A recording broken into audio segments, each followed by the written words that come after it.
Hello, I'm Dr. Margaret Van Coops, and I'd like to talk to you about the body syndromes. Perhaps you've heard of them, but perhaps not. So I'd like to explain it to you. When we're born, we have a genetic coding.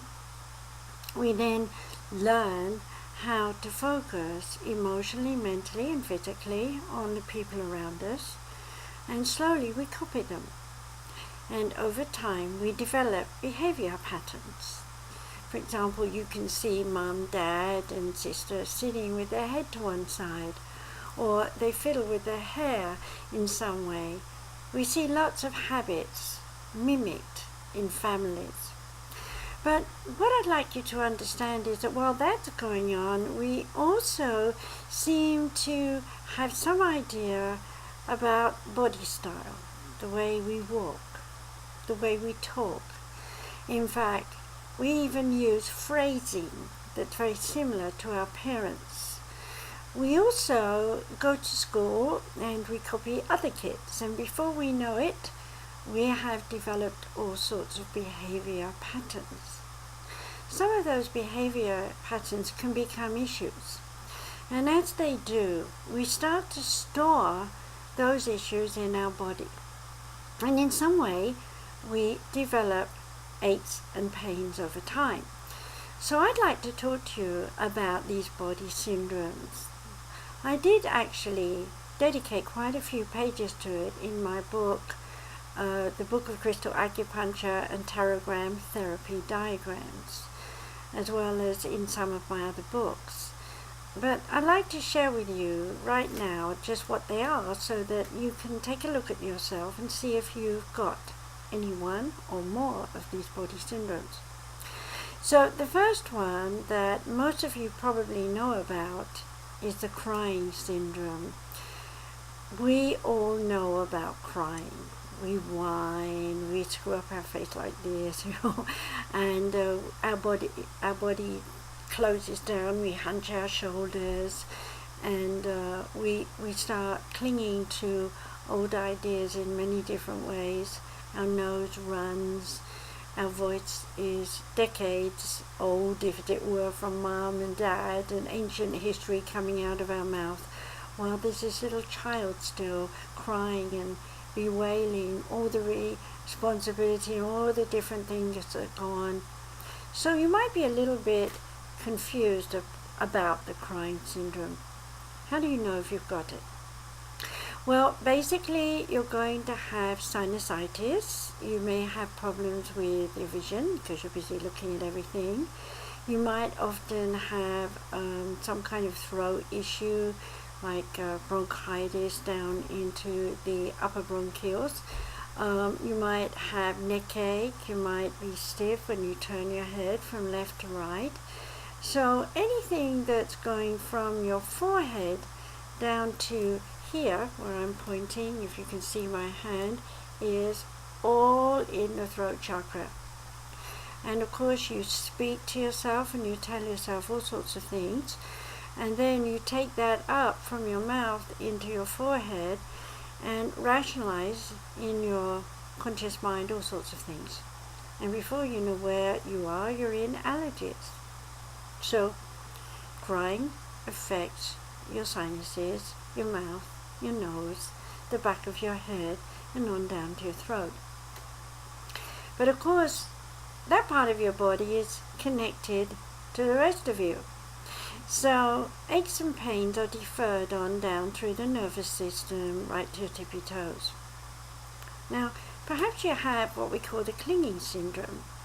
With the clinging syndrome, you actually are holding on to history. You're holding on to the past. You're telling yourself that you daren't change anything, because if you do, well, what's going to happen? You don't know. You have a fear of the unknown. So you hold on to what was. Maybe you have lots of things in your house that you know you shouldn't keep. You talk about a garage sale, or having someone come and clean out the house for you, and somehow it never happens. Well, of course it's safe. It's safe to cling to the old things. And guess where that is going to be in your body? It's going to be in your fingertips, where clinging on, holding on to things in the past. It's also going to run all the way down your spine and on down to your tippy toes. So imagine that you're holding onto a ledge and you're trying to inch your way along. You just absolutely know you don't want to be on the ledge, yet somehow you can't get off it. You're frightened you might fall, so you keep on going. And bit by bit, as you move along this ledge, your back aches, you feel like your neck is stuck and your fingertips are hurting, and yes, your feet hurt. So clinging syndrome will give you things like rheumatism in your hands or even arthritis all the way down your spine. And of course you might have your knee joints hurting. So there could be lots of different little itty bitty things that start at first, but given time, if you don't change, if you don't adapt and try something new, your body's going to get stuck in that position. And there you are, literally stuck on that ledge, wishing that things would be different, but never taking any steps towards change. Unfortunately, the only thing that's going to get you off that ledge is someone who's going to push you off, and that's not very nice. So better to be brave and change right now. And as you do, you're going to allow your body to shift its energy, and you're going to feel much better eventually. Now, maybe you're the kind of person that thinks you're very responsible. In fact, you feel like you're Atlas holding up the whole world. Maybe you're a fixer child and you just try to help people all the time. In fact, you may do it so much that you deny yourself and your own feelings.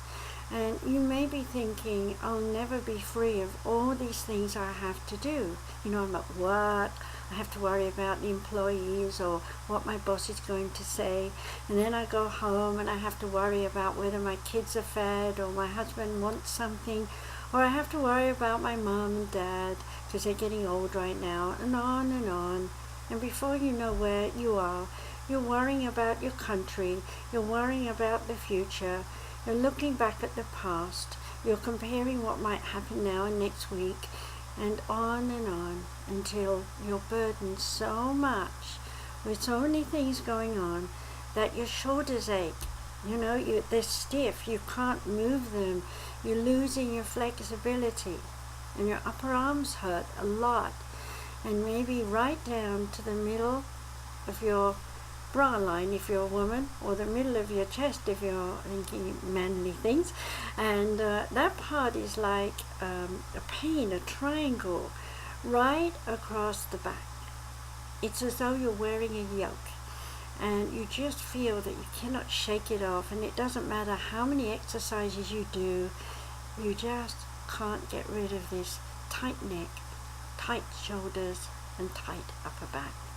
Well, yes, you're carrying the responsibility syndrome, and of course, as you're struggling with your load, it's going to have its toll on your lower back, and your lumbar bones are going to go out of position. Your thoracic bones are likely to be out anyway because you're not taking a big deep breath and walking around like this, so your poor body is not getting enough oxygen.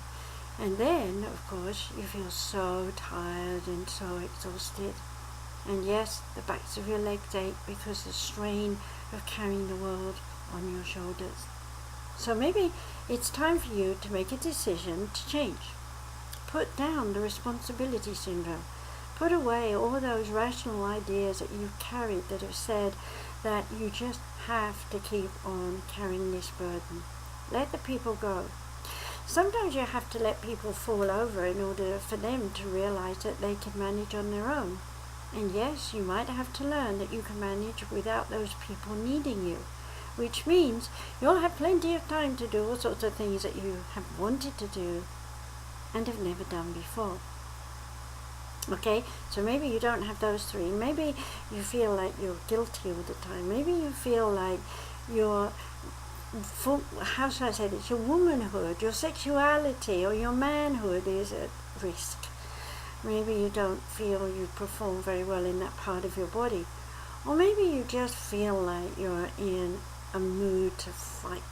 You're angry and your hips get blocked and you feel like you want to go out there and punch a few people or be aggressive in some riotous way to change the world.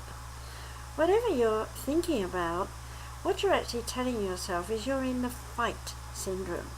You're ready to take on anyone. You'll take on the world for a purpose, for a reason, or just because you're plain stubborn and fixed and can't see a way to face your fears of change.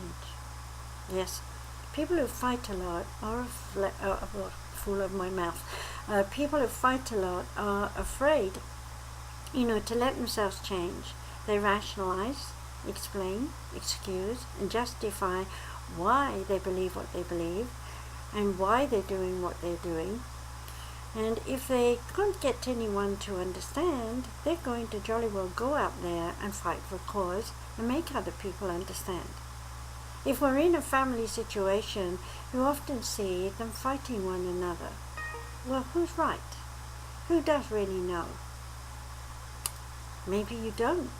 Maybe it's time to let someone else lead the way. Maybe it's time to put down all those rational thoughts, all those excuses, and allow yourself to begin to say, hey, I can change.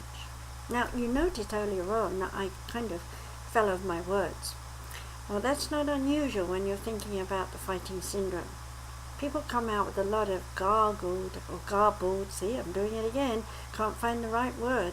That's because the brain is constantly looking for ways to carry on the dialogue faster than we can actually speak. And because I'm attuning to that syndrome, I'm acting it out. So, hey, now you know what it's like. Half the words you may speak may not be very useful for you. And of course, people listening to you are kind of like making this face and, what are you talking about? And why are you going on about this thing? I don't see it that way. So people who are in the fighting syndrome actually find themselves feeling like nobody understands me. Well, do you understand yourself? Maybe you don't. Alright, so that leaves one more, and that's the flight syndrome. Have you ever found yourself thinking, I don't want to be here right now, I'd like to be somewhere else, I'm lost in time, locked in this situation, it's as though a time capsule has brought me to this point in my life, and I'm really wondering why I'm here. I want to run away right away, I want to go far away and just find a quiet space, time on my own, time to do things that nobody else is pushing me to do. Well, that may be a rational thought, but the truth is that deep inside you, you at some time or another have been up against stronger people, and you've surrendered to them, and you've allowed them to influence you to believe in your own way that you're not worthy to receive, that you're not capable, talented, strong enough to join society as a leader. So you've become a follower. But who are you following? Are you really following someone else's ideas and thoughts, their lifestyle, the things that they're doing, and it's making you miserable? Or are you following old grandma's ideas from ages ago that is out of style now? Going back into the past is one thing, but living in it, we need to be in the future, really. We need to be preparing for it. So today, you need to say to yourself, why do I live in the past? Why do I run away from change? Why don't I allow myself to learn new things? Well, of course, you can identify with one or more of the body syndromes because they do overlap.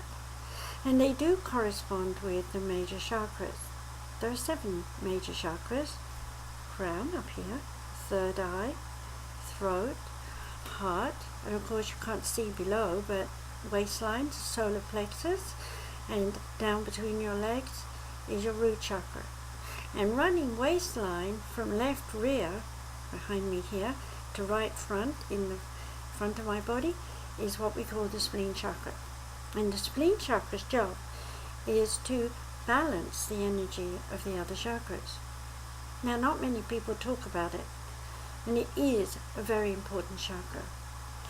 If you are thinking in a crazy way, if you're emotionally upset and fearful, if you're controlling yourself in some way that you shouldn't be doing, trying to be responsible, if you're moaning and groaning and crying all the time, or you're constantly escaping any given situation while clinging on to the old styles, then your spleen chakra is going to be working very, very hard.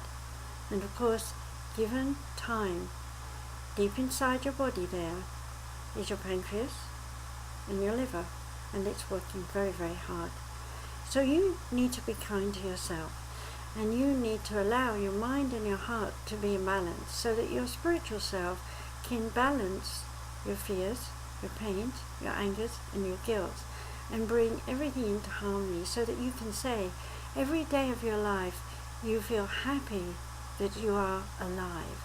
And every day of your life you feel happy that you're given an opportunity to transform your mind and your heart into a new idea, a new feeling, and from there get into a new activity. We all need to learn something new every day of our life, and there are lots of people out there with lots to teach us.